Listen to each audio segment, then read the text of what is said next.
بسم الله الرحمن الرحيم.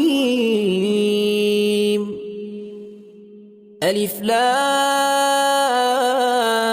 ميم. تلك آيات الكتاب الحكيم،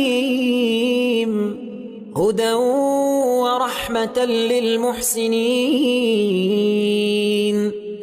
الذين يقيمون الصلاة ويؤتون الزكاة وهم بالآخرة هم يوقنون. أولئك على هدى من ربهم وأولئك هم المفلحون.